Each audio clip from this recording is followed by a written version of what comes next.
The gravel crunched under Daniel Morgan's boots as he stepped out of his aging Ford pickup, stretching his arms above his head and looking out at the modest home he'd just rented. The mountain air felt cleaner than anything he'd breathed in Los Angeles, and after the chaos of the last few years, this was supposed to be his escape, his reset. He'd signed the rental agreement online just 4 days ago through a lesser-known real estate listing site.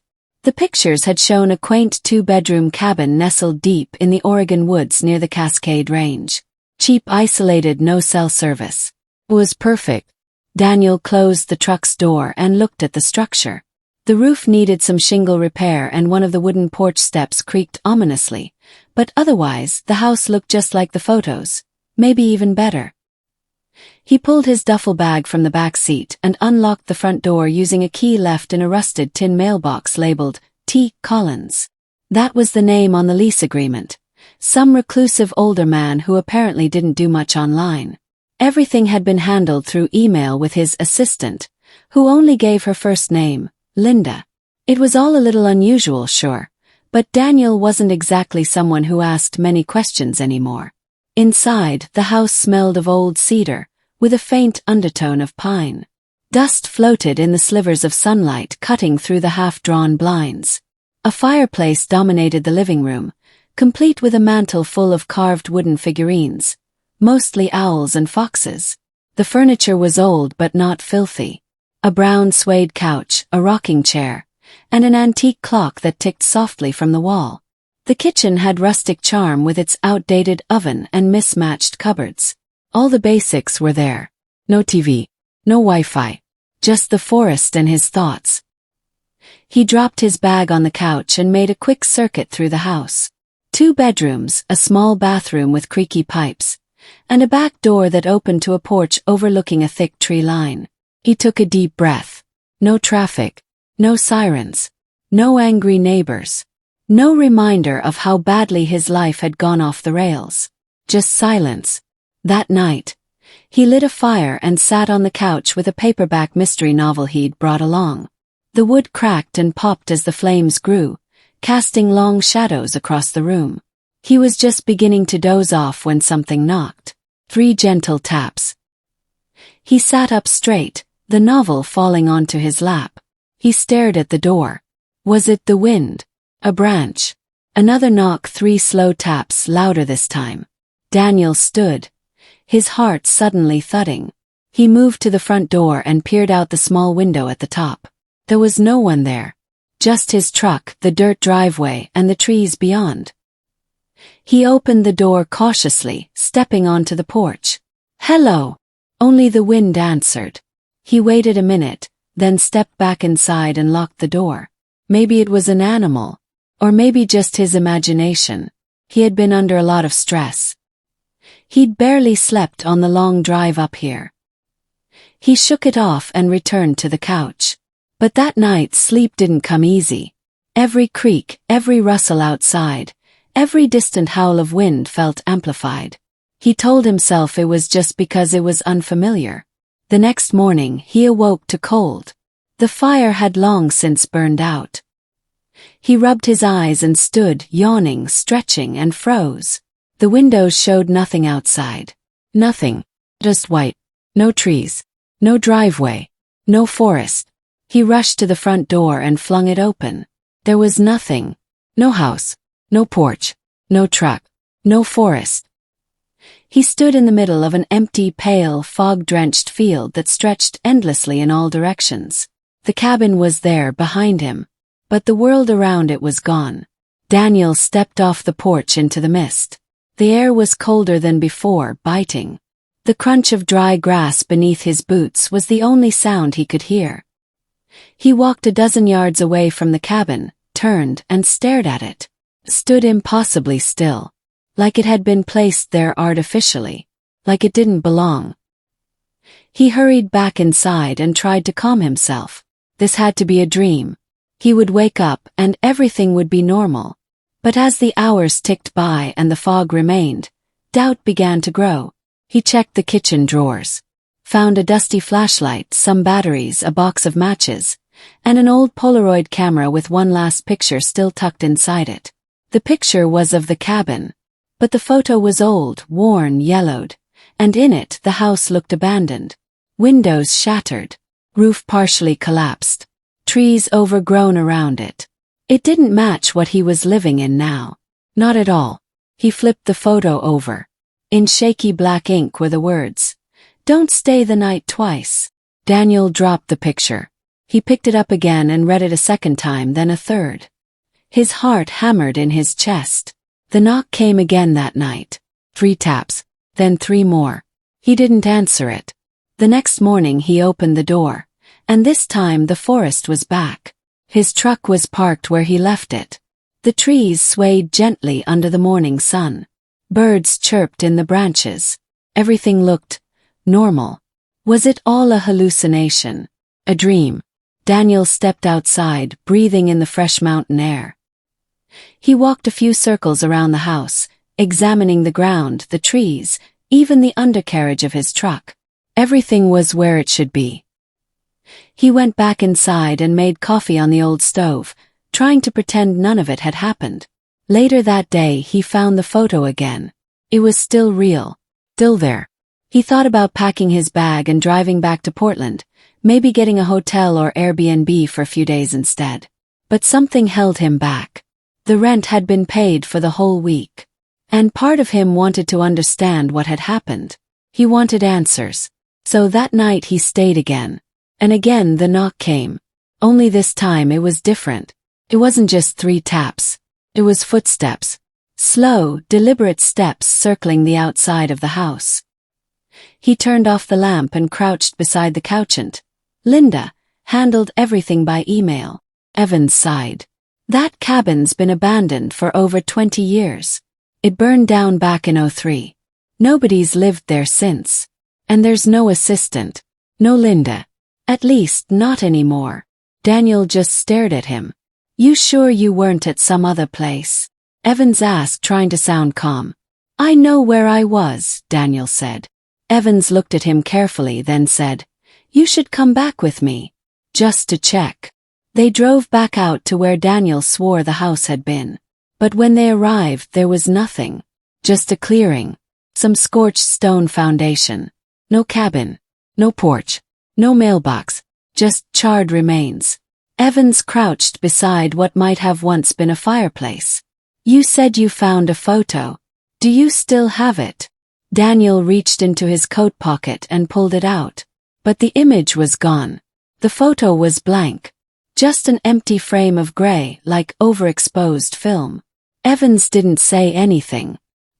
He just gave Daniel a slow, almost sympathetic nod. "Best you forget about this place," he said quietly.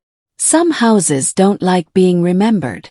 That night, Daniel checked into a small motel off the highway, planning to get some rest before figuring out where to go next.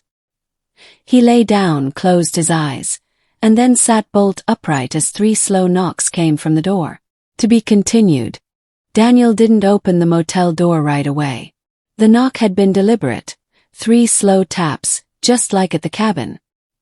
His heart was racing, the kind of panic that builds in the gut before it ever reaches the mind. For a long moment, he sat there in the dark, trying to convince himself it was just a coincidence. Just someone walking to the wrong room in a sleepy motel off a rural Oregon highway. But deep down he knew better. He stood slowly, walked over to the door, and pressed his eye against the peephole. The hallway was empty. He opened the door anyway. Nothing. No person walking away. No door closing. No sound. He exhaled sharply and left the door open just a crack, letting in the orange glow from the hallway light as he sat on the edge of the bed. His hands were shaking. He hadn't touched coffee or alcohol. He hadn't done any drugs in over a year. There was no chemical reason for this. He wasn't dreaming. He had felt that knock.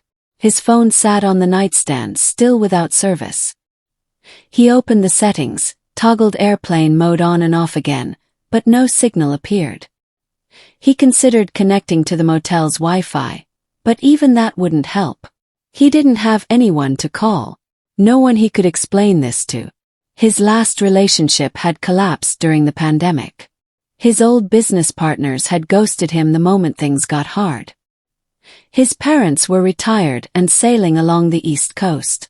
And if he told them he was being haunted by a house that didn't exist, they'd book him a one-way trip to the nearest psychiatric clinic. So he sat in silence, the door still ajar, the hallway stretching empty before him.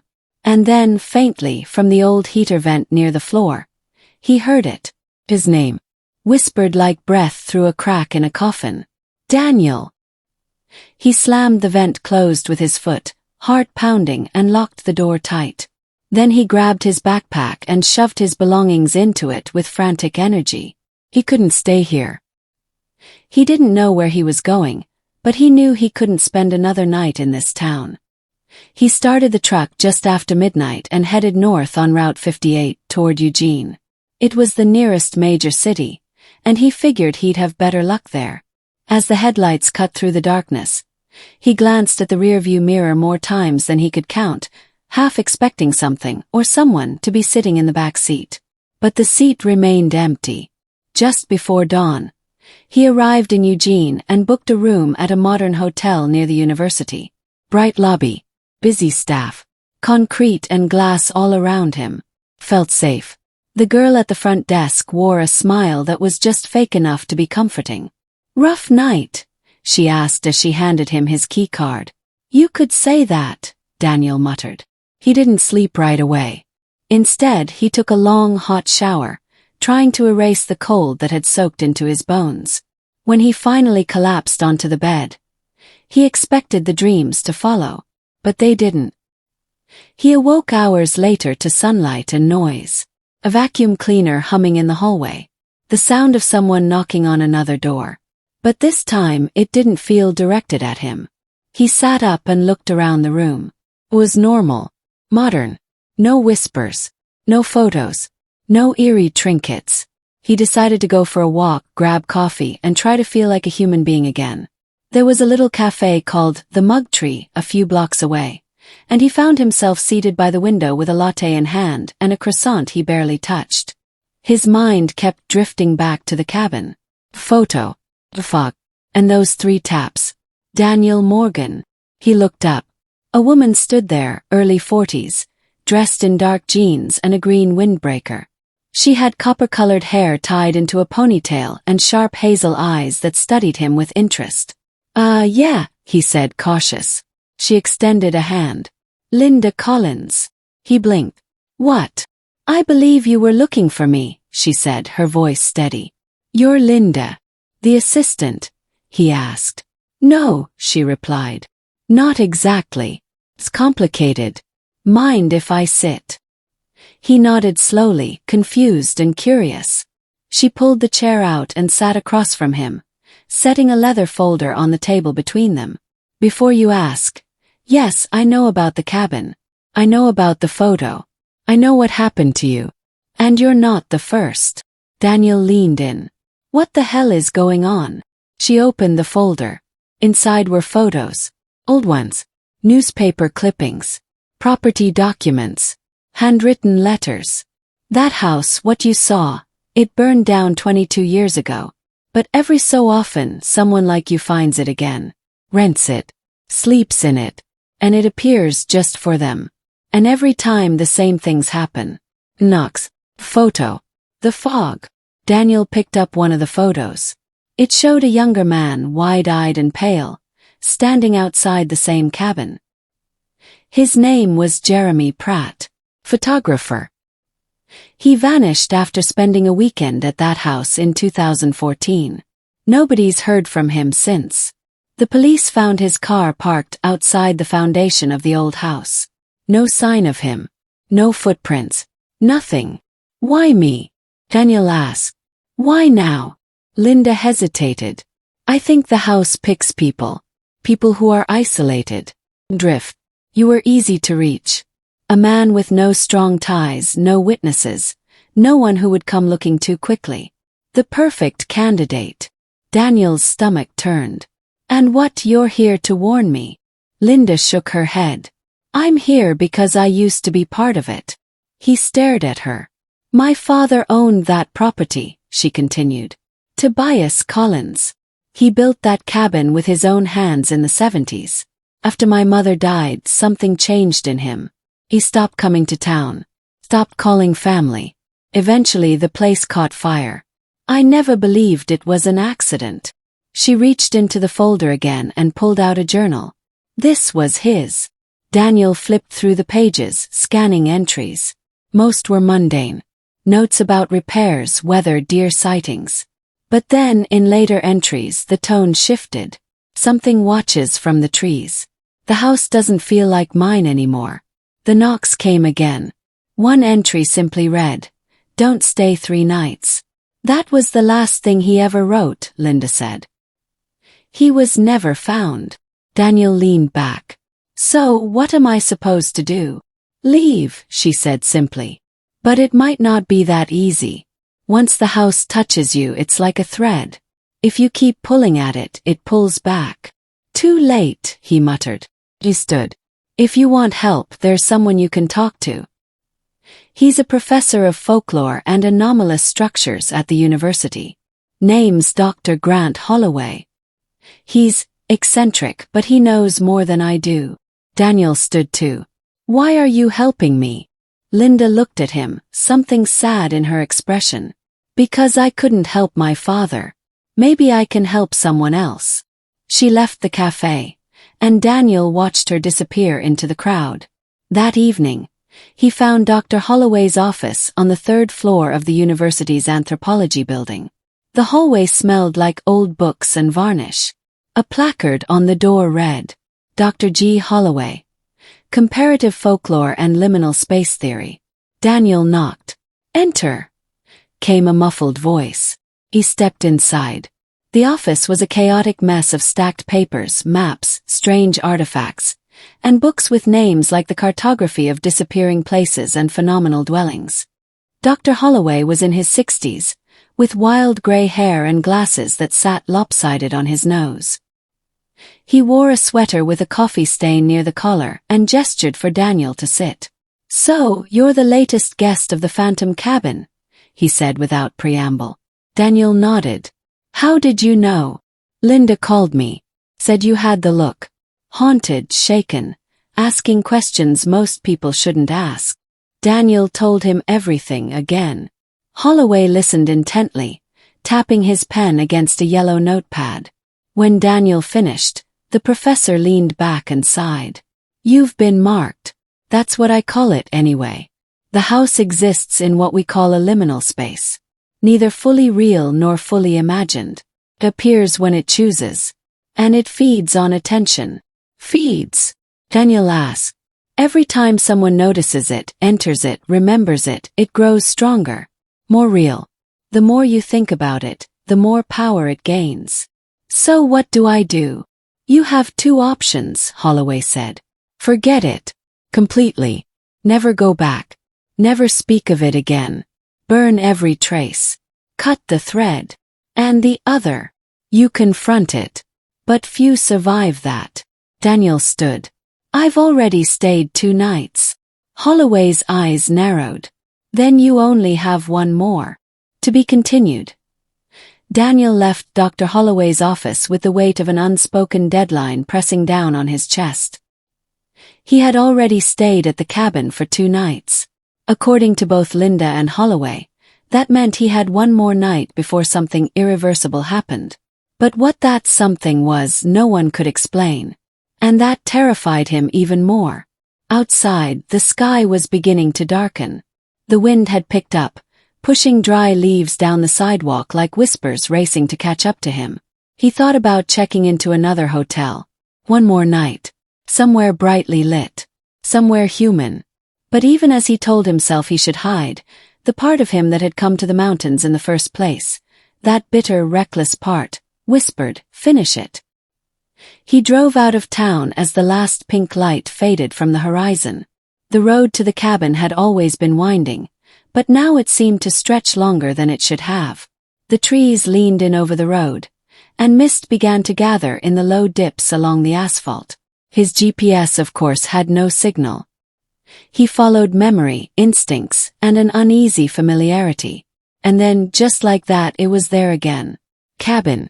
standing whole and real in the clearing as though it had never vanished, never burned, never been a lie. The mailbox still bore the name T. Collins. His truck's tire tracks were still faintly visible in the dirt. Daniel parked and left the engine running for a long moment. He stared at the house, half expecting it to shimmer or disappear. But it didn't, just waited. He turned off the engine, grabbed his backpack, and approached the front door.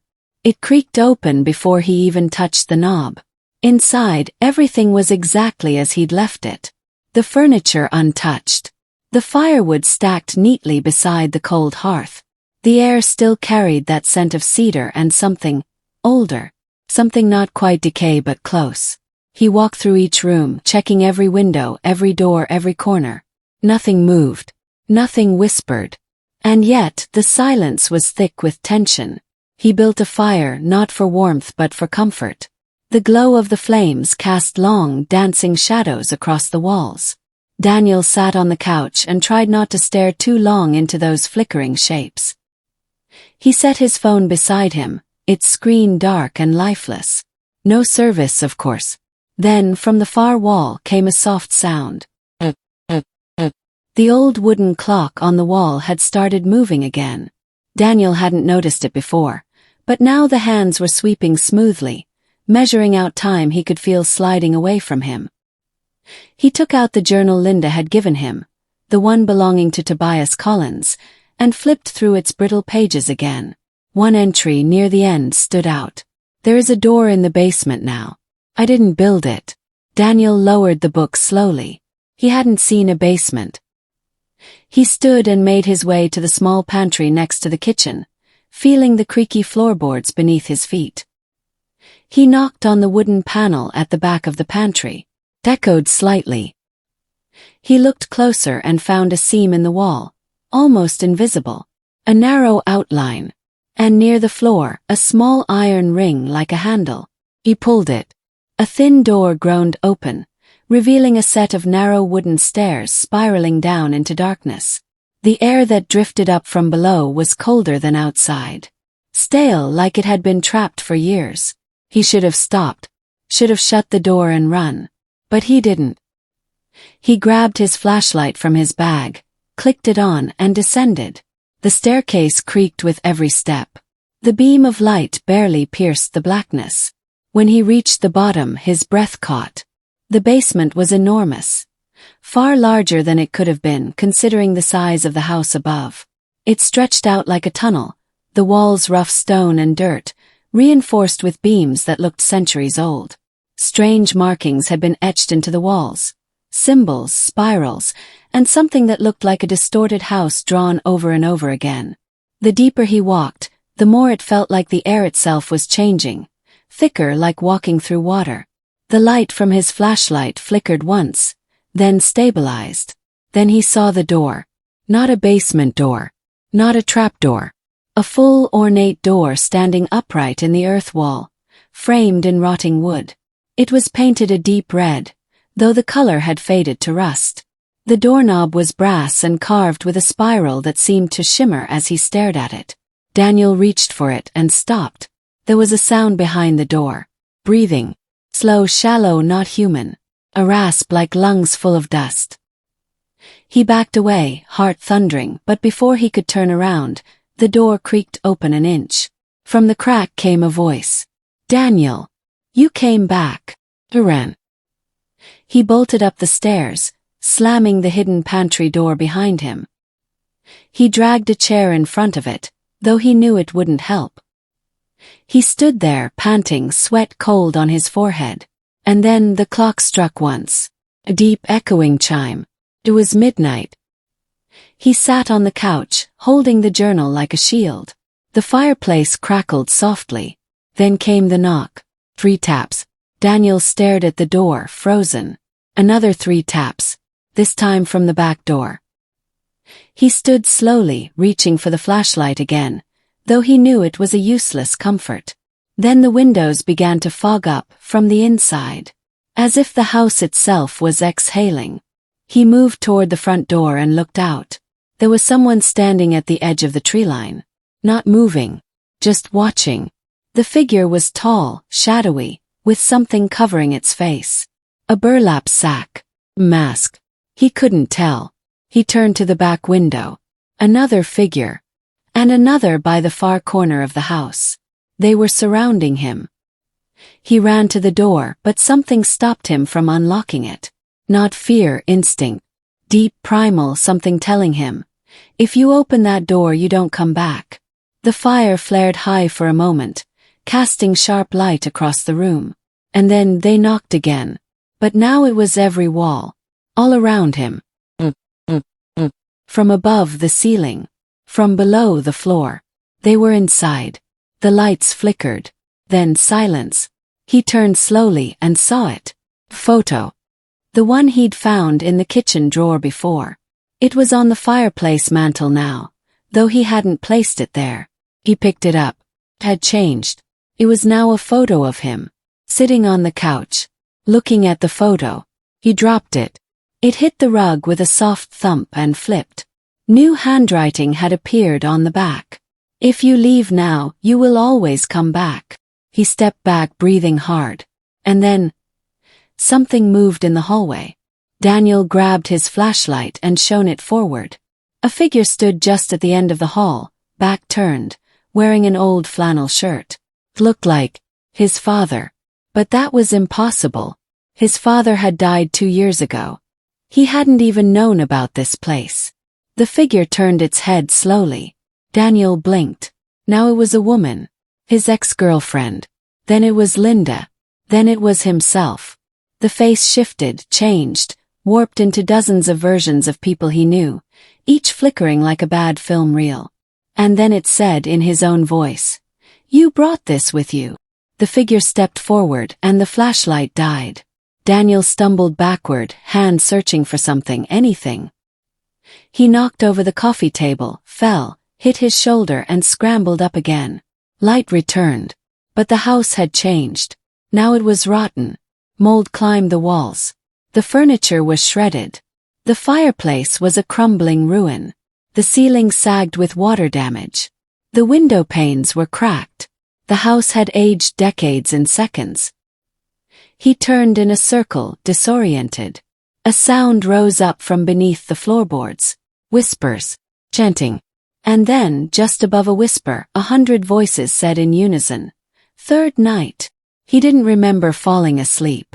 But he woke up the next morning in the same spot, sunlight pouring through shattered windows.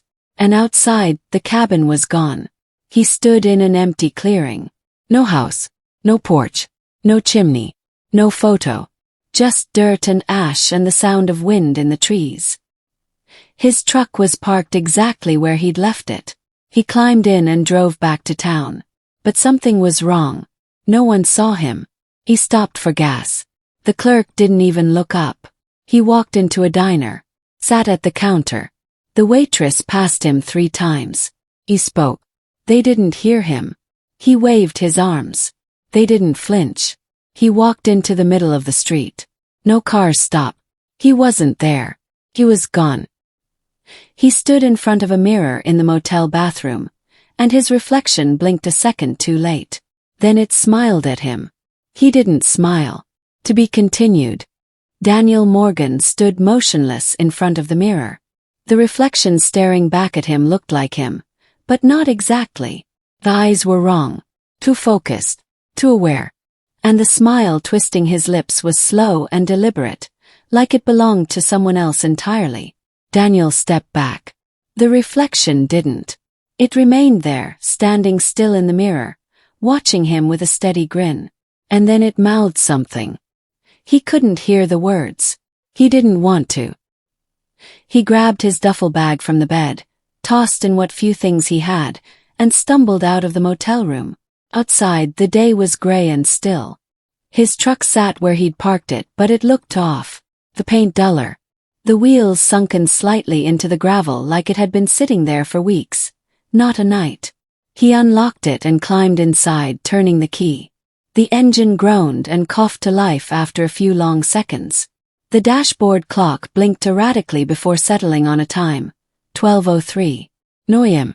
No PM. Just blinking 12:03. The radio sputtered to life too, though he hadn't touched it. Static. And beneath the static, a whisper. Familiar. His name. He reached out and turned the knob, but the volume didn't change. He held the button to power off the stereo, but it stayed on. The whisper grew louder. Daniel. It's still open. He slammed the heel of his hand against the dashboard.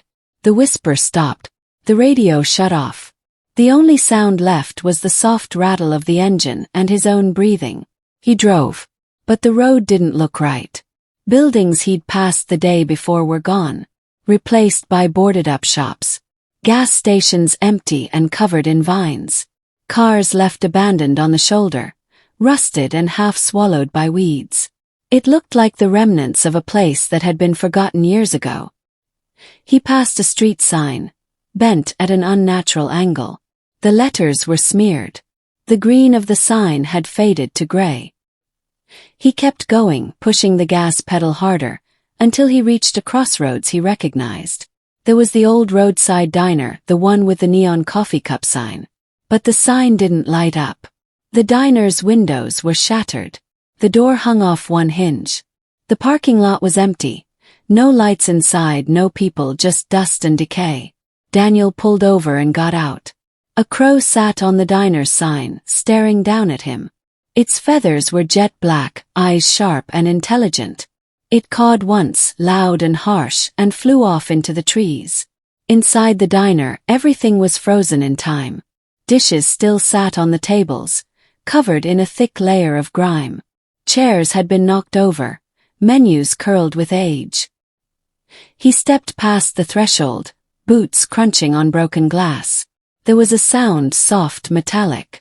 The jukebox. It was on, glowing faintly in the far corner. But it wasn't playing music. It was whispering. The same voice. The same words. Third night. Still open. You should not be here. Daniel backed away from it and bumped into a chair, nearly knocking it over. He turned to leave, but the door was gone. Where the door had been was now a blank wall. He turned around in a circle. All windows bricked over. No light coming in. He was trapped. His phone buzzed in his pocket. He hadn't felt it vibrate in days. He pulled it out. The screen was on. An alert message blinked. New voicemail received. Unknown number. He hit play, holding the phone to his ear. Static. And then, Daniel, the house didn't disappear. You did. He dropped the phone. It shattered against the floor, screen splintering like ice.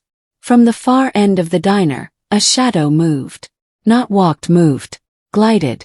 It was human-shaped but taller, stretched. Wrong in the way old nightmares are wrong. Its arms reached to its knees. Its head tilted slightly, like it was studying him. Daniel backed away. The thing pointed toward the wall where the door had been. And then a doorknob appeared. Just a brass knob on a blank wall. No frame. No outline. Just the knob. Daniel hesitated. The thing moved a step closer. He grabbed the knob and turned it. Everything went black. When he opened his eyes, he was standing in the forest. Night had fallen again. The trees around him were dense and unfamiliar, but he knew instinctively. The cabin was nearby. He turned slowly, and there it was. Standing in a moonlit clearing, lights on inside. The fireplace glowing warm orange behind the windows. Someone moved behind the curtains. He took one step toward it. And then another. And then he stopped. 'Cause something was wrong. The cabin wasn't just in the woods. It was surrounded by people. Dozens of them. All standing perfectly still. In a wide ring around the building. Daniel squinted. They weren't people. Not anymore. Their features were blurred. Their skin stretched too tight. Eyes too large. Smiles too wide. One of them turned toward him. And then another. They all turned slowly, as if responding to an invisible command. He took a step back. The closest one raised a hand. And pointed at him. He turned and ran.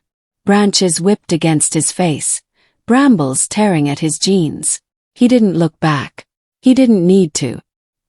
He could hear them moving now. Footsteps that didn't quite touch the ground. The trees began to thin. A light appeared ahead. Not the cabin. A street lamp. Daniel broke through the brush and stumbled into a clearing. An old park. Rusted playground equipment stood crooked in the overgrown grass. A swing creaked in the wind. There was a bench. And someone sat on it. Child. Daniel approached slowly, panting. The child turned to face him. Little boy. His skin pale, eyes wide. He held something in his lap. Photo. Is this yours? The boy asked. Daniel stepped closer and took it. It was a photo of himself. But he looked different. Faded. Worn. Transparent. Like he was being erased. The boy looked up again. They're calling you back. Daniel crouched. Who's calling me? The boy just stared. You don't belong here anymore, he said softly. Where is here? The boy shrugged. Somewhere in between. Daniel sat on the grass, suddenly exhausted. Why me? The boy looked at him for a long moment. Then, because you noticed. Daniel stood. He turned in a slow circle. The forest was quiet again. He was alone. The swing squeaked behind him, though no one sat in it. And then he heard a hum. A gentle melody, old and sad. Carried on the wind like the ghost of a lullaby. He followed it. It led him through the trees to a narrow path he hadn't noticed before. The ground beneath it was packed tight, the trees forming a tunnel of darkness above. At the end of the path was a mirror. Freestanding. 6 feet tall. Its frame carved from black wood. He stood in front of it. His reflection looked normal. Except for the eyes. The eyes were wrong again. They blinked slowly, then raised a hand. Daniel didn't move. The reflection mouthed the words. Last chance. The mirror shimmered and became a window. Through it he saw the cabin. Lit. Warm. A fire burning inside. And someone sitting on the couch. It was him. But not him. Not anymore. The other version of Daniel sat still, smiling, holding the photo. Behind him the red door stood open. And something vast, something dark, moved in the shadows beyond it. Daniel turned away from the mirror. He didn't want to go back. But the forest was closing in. The trees pressed inward, the sky above fading to a dark gray. The whispering began again. Third night. Still open. You left it open. Third night. Still open. You left it open. He ran.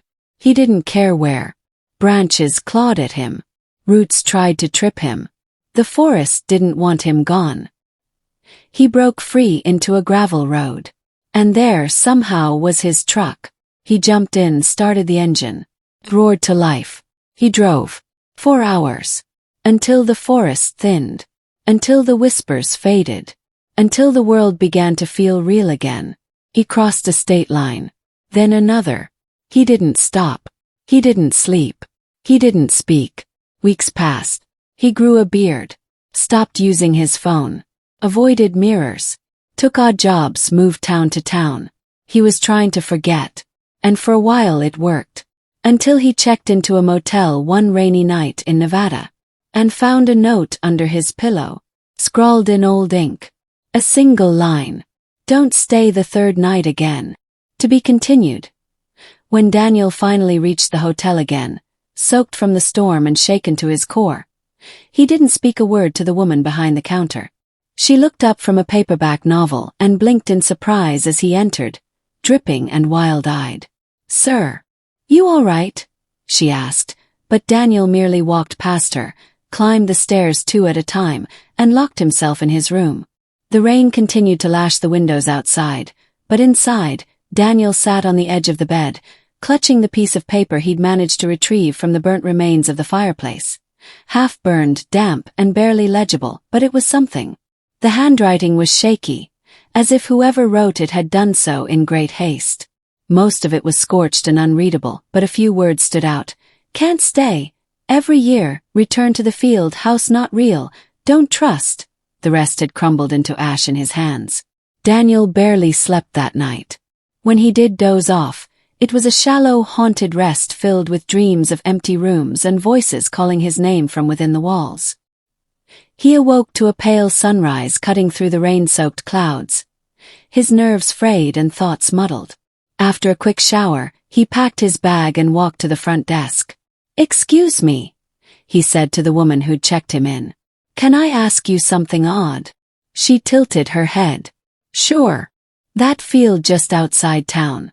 The one with the big oak trees and the stream that runs through it. Do you know anything about it?"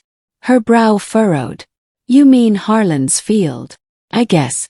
I rented a house there." The woman's expression changed in an instant. A flicker of something like alarm crossed her face. "No one rents a house in that field," she said quietly. "There hasn't been anything built out there in, Lord, I don't even know how long. Not since the fire." "What fire?" Daniel asked, heart beginning to hammer. "Back in the 70s. Whole house went up. Family died. Husband went mad, I heard. Tried to rebuild it year after year. But the land, it wouldn't let him. People say the house shows up again sometimes. Like it never left. But only for a night." Daniel's skin went cold. "That can't be true." "Believe what you want," she said, voice low. "But you're not the first to ask about that place. And you're not the first to come back from it looking like you've seen a ghost." Daniel left the hotel, mind spinning. He drove into town, unsure of where to go or who to talk to, until he saw a hand-painted sign reading, Monroe County Historical Society. The little building sat between an antique shop and a diner, dusty and half-forgotten. Inside, an older man with white hair and suspenders looked up from a newspaper. "Morning," he said. "Help you find something?" "Yeah," Daniel said. "I need information on a house that used to sit in Harlan's field. It burned down in the 70s. The man narrowed his eyes and set the paper aside. "You a writer or something?" "Something like that," Daniel lied. The man got up slowly and walked to a row of filing cabinets. "Not many ask about the Harlan house anymore. Bad business. Real bad." He pulled a folder from a drawer and handed it over. "This is all we got left. Most of the old records were lost when the town hall flooded a decade ago." Daniel sat down at a creaky wooden table and opened the file. Inside were yellowed newspaper clippings, faded photographs, and police reports. One article, dated 1974, showed a family of 4 standing in front of a newly built house. The caption read, "Local family rebuilds on Harlan plot after tragedy." Another clipping from later that year bore the headline, "Fire destroys Harlan home, entire family presumed dead." There were no follow-ups, no photos of bodies, nothing concrete, only rumors and speculation. One report stood out, a handwritten note from a sheriff's deputy describing a return to the site a week later, only to find no remains. "As if the fire had never happened," he wrote. "The house was gone. Not burned. Just gone." Daniel closed the folder and leaned back, his stomach twisting. None of this made sense. He had stayed in that house, touched its walls, slept in its bed. It had felt real, more real than anything else. "Who owned the land after the fire?" he asked the old man. "No one," he replied. "County seized it. But no one ever builds there. Not anymore." That night, Daniel sat in his hotel room, the lights off, the window open to the cool breeze. He played the voicemail from the property manager again, over and over. It was the same every time. "We're sorry, but the number you've reached is no longer in service." He dialed the emergency number he had saved from the rental agreement. Disconnected. The website he had booked the rental through. The domain no longer existed. The house hadn't just disappeared, it had erased itself, scrubbed from every record, deleted from every system. But Daniel remembered. He remembered the warmth of the fire, the creak of the floorboards, the way the house seemed to breathe with him. He thought about the message in the fireplace and the final words, "Don't trust." He thought about the woman in the photo, the same one he had seen in the house, standing by the stairs. She had been there. He was sure of it. That night, Daniel made a decision. He wasn't going to run. He was going to find out what the hell was going on. The next morning, he returned to Harlan's field. The sun was bright overhead, the ground soft from days of rain. He parked his car by the edge of the road and walked into the grass. Nothing. No house. No trail. Just wind rustling through the trees. He walked in circles, checking the map on his phone, retracing his steps from the night he arrived. And then he saw it, faint but visible in the grass.